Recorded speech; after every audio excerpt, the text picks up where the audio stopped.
Muy buenos días, jóvenes estudiantes de segundo de bachillerato. En este día retomamos las clases virtuales en donde nosotros hablábamos acerca de la parte de transmisión del calor por conducción. Eh, en la videoconferencia que tuvimos el día de hoy se mantuvo o se explicó de forma explícita la parte en donde íbamos a relacionar cierto material y cómo se podía transmitir el calor de un lugar a otro. Entonces nosotros teníamos una parte interior y una parte exterior, ¿sí? Un ambiente interior y un ambiente exterior. Y teníamos en este caso una puerta que separaba estos dos ambientes.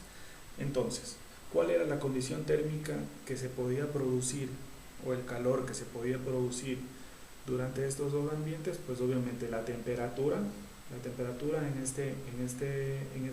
la parte interior iba a ser de unos 15 grados centígrados y la temperatura en el exterior iba a ser de 28 grados centígrados, ¿sí? Ahora, en la parte interior nosotros vemos que hay una temperatura ambiente moderada de 15 grados centígrados y en la parte exterior tenemos un calor o una temperatura calorífica un poco alta de 28 grados centígrados, en donde por cuestiones de atmosféricas del sol se ha producido un aumento de temperatura, ¿sí? Ahora, ¿de qué más depende?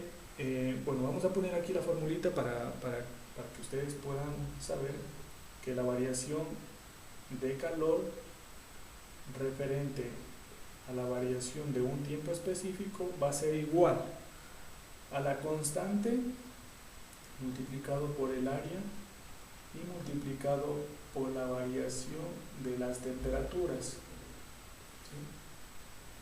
La variación de temperatura y dividido todo esto para el espesor.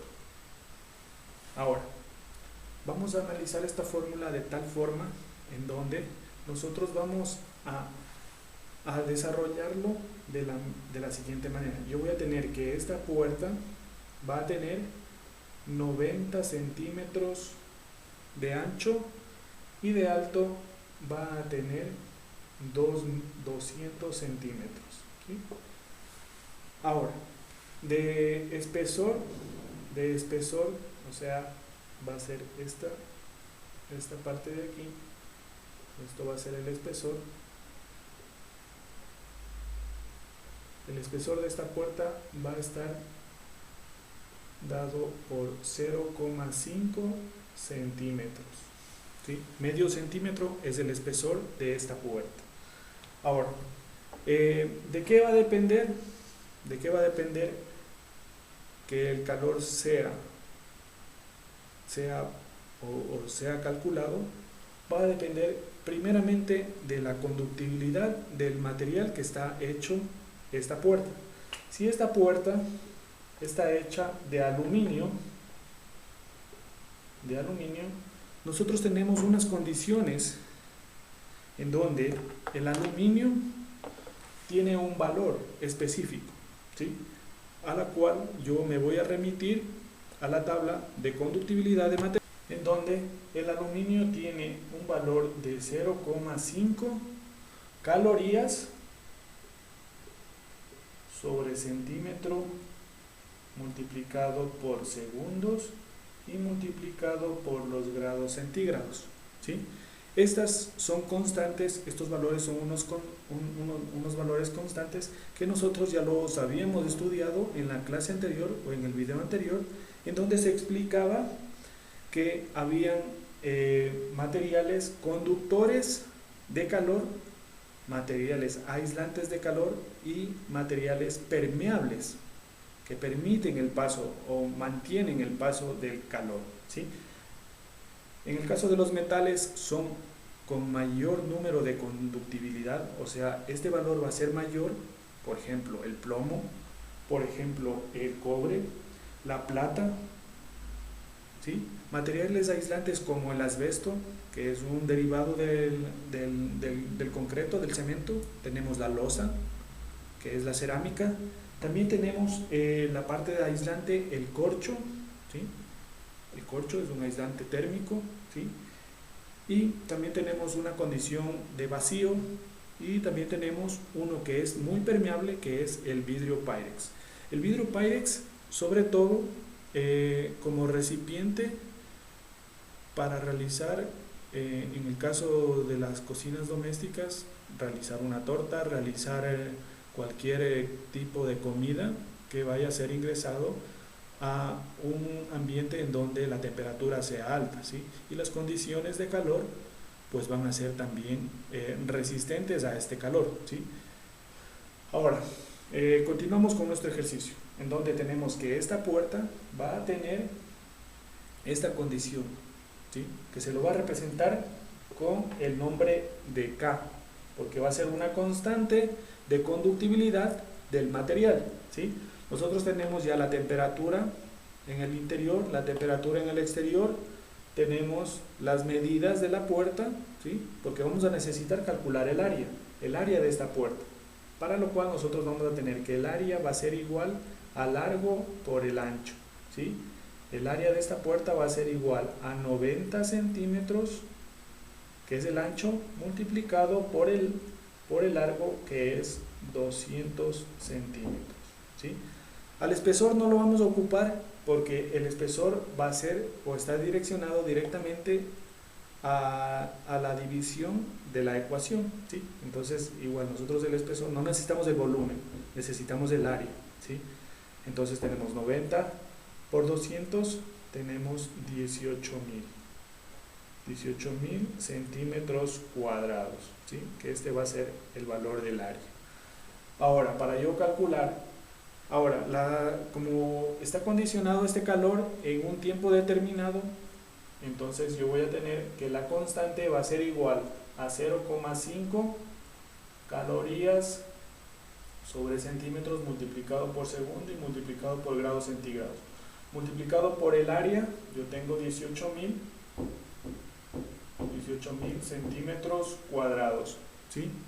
Y voy a tener que multiplicarlo por la variación de temperatura, la temperatura de 28 menos 15 grados, la temperatura interior menos la temperatura exterior, o la exterior menos la interior, me va a dar igual a 13 grados centígrados, ¿sí?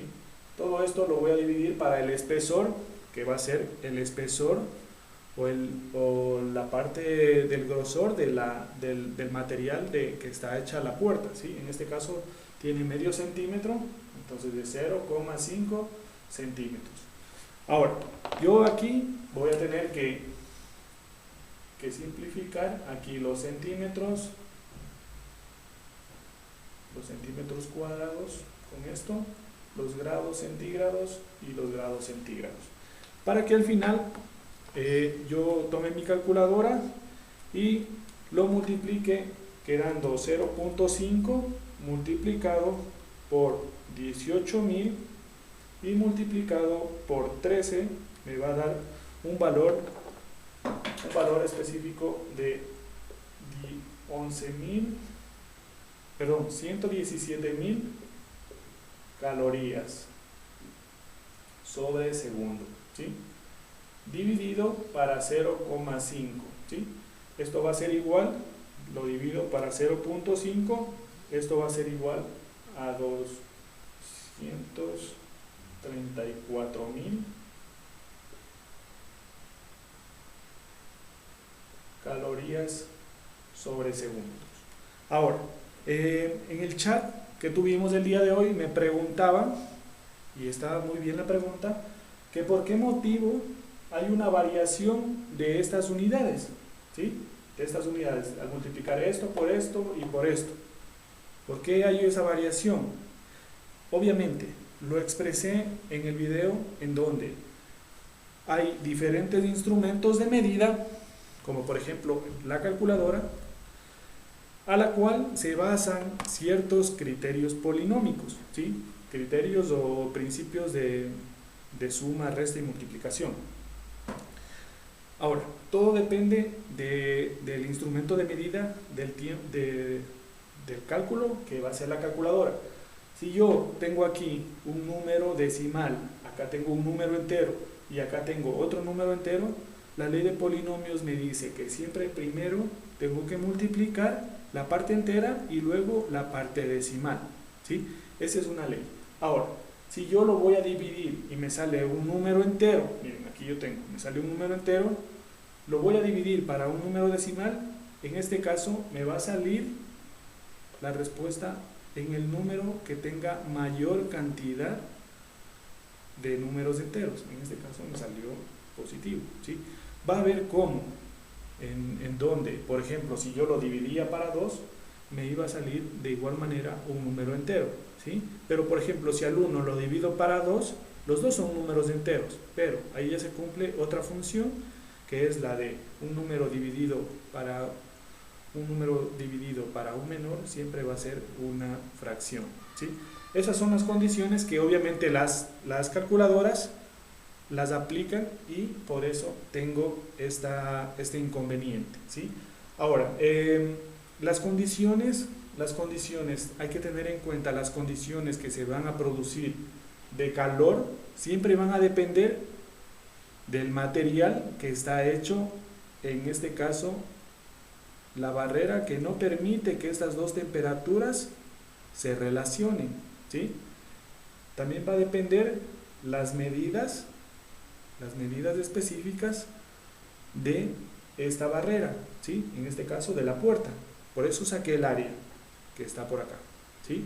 Ahora, siempre vamos a tener condiciones también de el espesor que va a tener este material que está en este caso aislando esta temperatura de esta temperatura, ¿sí?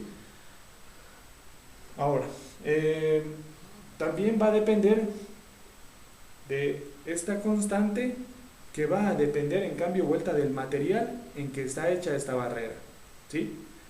De esto va a depender la cantidad de calor que se va a producir en cierto tiempo, ¿sí? Aquí pues en los ejercicios me dará un tiempo, que el tiempo solamente va a ser relativo a la asignación del calor que se va a producir durante cierto tiempo, ¿sí? Esta sería toda la explicación que hablamos el día de hoy acerca de transmisión del calor por conducción, ¿sí? Por conducción y permeabilidad, ¿sí? Tener en cuenta este video tutorial, porque en base a esto se va a enviar una tarea que ya se los voy a explicar en la plataforma Academium para entrega a 3 días de aquí, que sería el día lunes. Les agradezco mucho por su atención y por su presentación también en la convocatoria al foro que se dio el día de hoy, 1 de abril del 2020. Se les agradece mucho. Buenas tardes.